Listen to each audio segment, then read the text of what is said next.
निघाला का?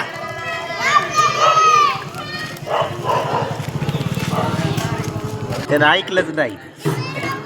आपली संस्कृती जपूया, चला होळीचा सण साजरा करूया.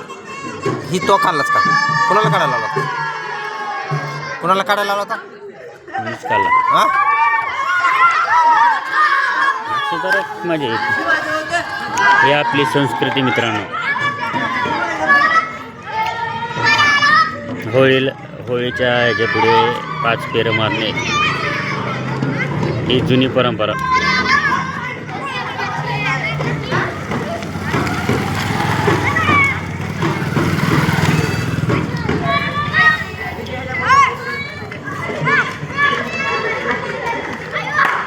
अय बॉम्ब लाके